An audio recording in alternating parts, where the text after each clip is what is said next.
Hi everyone, ഇന്ന് വളരെ special ആയിട്ടുള്ള ഒരു ചെമ്മീൻ റെസിപ്പി തയ്യാറാക്കിയാലോ. അതിനു വേണ്ടിയിട്ട് ഞാൻ ആദ്യം തന്നെ 500 ഗ്രാമോളം ചെമ്മീൻ തൊലിയൊക്കെ കളഞ്ഞ് വൃത്തിയാക്കി വെച്ചതിന് ശേഷം അല്പം ഉപ്പ് ചേർത്ത് മാരിനേറ്റ് ചെയ്ത് മാറ്റി വെച്ചിട്ടുണ്ട്. ഇനി നമുക്കൊരു പാനിലേക്ക് 50 ഗ്രാമോളം ബട്ടർ ചേർത്ത് നന്നായിട്ടൊന്ന് മെൽറ്റ് ചെയ്തെടുക്കണം. ബട്ടർ നന്നായിട്ടൊന്ന് മെൽറ്റായി വന്നതിന് ശേഷം നമുക്കിതിലേക്ക് ചെമ്മീൻ ചേർത്ത് കൊടുക്കാം. ഇനി ജസ്റ്റ് ഇതൊന്ന് സോട്ട് ചെയ്തെടുക്കാം. ഞാൻ ഇതിലേക്ക് അൺസാൾട്ടഡ് ബട്ടറാണ് എടുത്തിട്ടുള്ളത്. അതുകൊണ്ട് തന്നെ ചെമ്മീനിലേക്ക് ഉപ്പ് ചേർത്ത് മാരിനേറ്റ് ചെയ്ത് വെച്ച ശേഷമാണ് ഇത് ഫ്രൈ ആക്കി എടുക്കുന്നത്. നിങ്ങൾക്ക് വേണമെന്നുണ്ടെങ്കിൽ സാൾട്ടഡ് ബട്ടറോ അൺസാൾട്ടഡ് ബട്ടറോ എടുക്കാം. അപ്പോൾ നമ്മൾ ചേർക്കുന്ന ഉപ്പ് അതിനനുസരിച്ച് ചേർത്ത് കൊടുക്കാൻ വേണ്ടിയിട്ടൊന്ന് ശ്രദ്ധിക്കണം. ഈ ചെമ്മീനിൽ നിന്ന് അല്പം വെള്ളമൊക്കെ ഇറങ്ങി അതൊന്ന് ജസ്റ്റ് കുക്കായി അതൊന്ന് ഡ്രൈ ആയിട്ട് വരണം. ഇതിപ്പോൾ ദാ നന്നായിട്ട് ഡ്രൈ ആയിട്ട് വന്നിട്ടുണ്ട്. ഇനി ഇത് മറ്റൊരു പാത്രത്തിലോട്ടൊന്ന് മാറ്റി കൊടുക്കാം.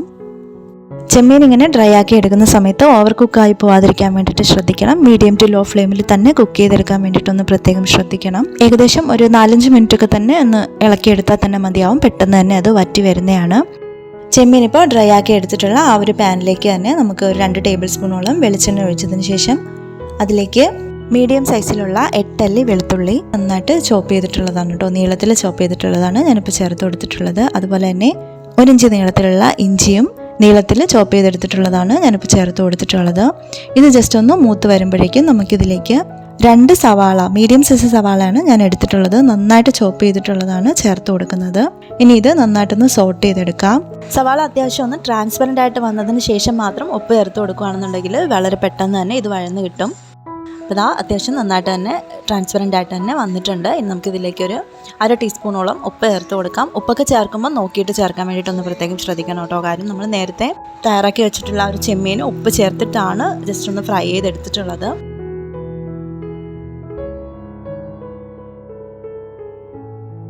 പാകത്തിന് ഉപ്പ് നോക്കിയതിന് ശേഷം ചേർത്ത് കൊടുക്കാവുന്നതാണ്. ഇതിനെ അത്യാവശ്യം നന്നായിട്ട് തന്നെ ഒന്ന് സോട്ട് ചെയ്തെടുക്കണം. നന്നായിട്ട് സോട്ട് ചെയ്തെടുത്തതിന് ശേഷം മാത്രം നമുക്കിതിലേക്ക് പൊടികളൊക്കെ ചേർത്ത് കൊടുത്താൽ മതിയാവും. ഇതിപ്പോൾ ഏകദേശമൊക്കെ റെഡിയായി വന്നിട്ടുണ്ട്. ഇനി ഇതിലേക്ക് 1 ടീസ്പൂണോളം മഞ്ഞൾപ്പൊടിയാണ് ചേർത്ത് കൊടുക്കുന്നത്. അതുപോലെ തന്നെ 1 ടേബിൾ സ്പൂൺ മല്ലിപ്പൊടി, 1 ടേബിൾ സ്പൂണോളം മുളക് പൊടി, 3/4 ടേബിൾ സ്പൂൺ ഗരം മസാല ഞാനിവിടെ വീട്ടിൽ പൊടിച്ചെടുത്തിട്ടുള്ളത് തന്നെയാണ് കേട്ടോ ചേർത്ത് കൊടുക്കുന്നത്. ഇനി ഈ പൊടികളൊക്കെ ചേർത്ത ശേഷം ഇതിൻ്റെ റോ സ്മെല്ലൊന്ന് മാറി വരുന്നത് വരയ്ക്കും നന്നായിട്ട് തന്നെ ഒന്ന് സോട്ട് ചെയ്ത് കൊടുക്കേണ്ടതായിട്ടുണ്ട്.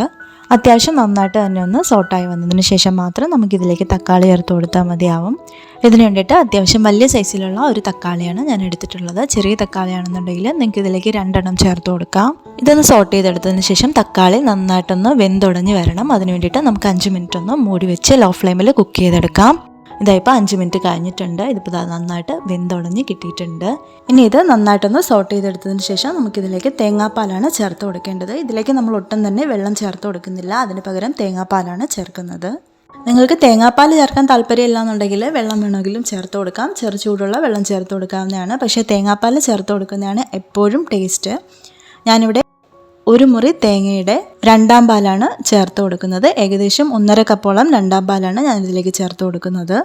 ഇനി ഇത് നന്നായിട്ട് തിളച്ചൊന്ന് വെന്ത് വന്നതിന് ശേഷം മാത്രം നമുക്കിതിലേക്ക് നേരത്തെ തയ്യാറാക്കി മാറ്റി വെച്ചിട്ടുണ്ടായിരുന്ന ആ ഒരു ചെമ്മീൻ ചേർത്ത് കൊടുക്കാം. ഇതിന് വളരെ പെട്ടെന്ന് തന്നെ റെഡിയാക്കി കിട്ടും. ഒരു 10-15 മിനിറ്റിനുള്ളിൽ തന്നെ നമുക്കിത് തയ്യാറാക്കി എടുക്കാൻ പറ്റും. ഇത് നമുക്ക് ഏത് തരം ബ്രേക്ക്ഫാസ്റ്റിനും ലഞ്ചിനും ഒക്കെ നമുക്ക് സെർവ് ചെയ്യാൻ പറ്റുന്ന ഒരു സൂപ്പർ ടേസ്റ്റി ആയിട്ടുള്ള കറിയാണ്. ഒരു വട്ടമെങ്കിലും ഇങ്ങനൊന്ന് ട്രൈ ചെയ്ത് നോക്കണം കേട്ടോ. ഇനി ഇതിലേക്ക് ഞാൻ ഒരു 10 ഗ്രാമോളം ബട്ടറാണ് ചേർത്ത് കൊടുക്കുന്നത്. ബട്ടർ ചേർത്ത് കൊടുക്കണമെന്ന് നിർബന്ധമൊന്നുമില്ല. ഇഷ്ടമുള്ളവരാണെന്നുണ്ടെങ്കിൽ ചേർത്ത് കൊടുത്താൽ മതി കേട്ടോ. അല്ലാന്നുണ്ടെങ്കിൽ നമുക്കിത് സ്കിപ്പ് ചെയ്യാം. ഈ ബട്ടർ ചേർത്ത് കൊടുക്കുമ്പം ഇതിൻ്റെ ഗ്രേവി കുറച്ചുകൂടെ ഒന്ന് തിക്കായിട്ട് വരും. അത് മാത്രമല്ല ഒരു പ്രത്യേക ടേസ്റ്റും ഫ്ലേവറും ഒക്കെ ഉണ്ടാവും. ഇപ്പോൾ ബട്ടറൊക്കെ അത്യാവശ്യം നന്നായിട്ട് മെൽറ്റായിട്ടും ഉണ്ട്. ഗ്രേവി നന്നായിട്ട് തിക്കായിട്ടും വന്നിട്ടുണ്ട്. ഇനി ഇതിലേക്ക് നമുക്കൊരു 1/2 കപ്പോളം നല്ല തിക്കായിട്ടുള്ള തേങ്ങാപ്പാലാണ് ചേർത്ത് കൊടുക്കുന്നത്. ഇനി ഇതിലേക്ക് 1 ടീസ്പൂണോളം കുരുമുളക് പൊടിയാണ് ചേർത്ത് കൊടുക്കുന്നത്. കുരുമുളക് പൊടിയൊക്കെ ഓപ്ഷണലാണ്. കുരുമുളക് പൊടിയൊക്കെ സ്കിപ്പ് ചെയ്യണമെങ്കിൽ അങ്ങനെ ചെയ്യാം. അല്ലാന്നുണ്ടെങ്കിൽ നമ്മുടെ എരിവിനനുസരിച്ച് ചേർത്ത് കൊടുക്കാം.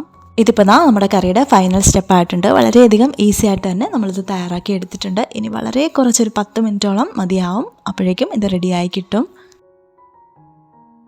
ഇനി ഇതിലേക്ക് ഒരു നുള്ളു പഞ്ചസാര ഒന്ന് സ്പ്രെഡ് ചെയ്ത് കൊടുക്കണം കേട്ടോ. അത് ഈ കറിക്ക് ഒരു പ്രത്യേക ടേസ്റ്റ് കൊണ്ടുവരും. അവസാനമായിട്ട് നമുക്കിതിലേക്ക് ഒരു പിടി മല്ലിയില ഒന്ന് ചോപ്പ് ചെയ്തതിന് ശേഷം അത് ചേർത്ത് കൊടുത്ത് ഒരു 10 മിനിറ്റ് ഒന്ന് മീഡിയം ടു ലോ ഫ്ലെയിമിൽ മൂടി വെച്ച് കുക്ക് ചെയ്തെടുക്കാം. അരമണിക്കൂറിന് ശേഷം മാത്രമേ ഇത് സെർവ് ചെയ്യാൻ പാടുള്ളൂ. ആ ഒരു അരമണിക്കൂറെങ്കിലും അങ്ങനെ ഇരുന്നാൽ മാത്രമേ ആ കറിക്കൊരു പ്രത്യേക ടേസ്റ്റ് ഉണ്ടാവൂ. റെസിപ്പി ഇഷ്ടമായിട്ടുണ്ടെങ്കിൽ തീർച്ചയായിട്ടും ട്രൈ ചെയ്ത് നോക്കിയതിന് ശേഷം ഫീഡ്ബാക്ക് അറിയിക്കാൻ മറക്കരുത്. അതുപോലെ തന്നെ ചാനലൊന്ന് ലൈക്കും കമൻറ്റും ഷെയറും ചെയ്യാനും സബ്സ്ക്രൈബ് ചെയ്തൊന്ന് സപ്പോർട്ട് ചെയ്യാനും മറക്കല്ലേ. നെക്സ്റ്റ് വീഡിയോ ആയിട്ട് കാണുന്നത് വരയ്ക്കും thank you for watching and stay tune my channel.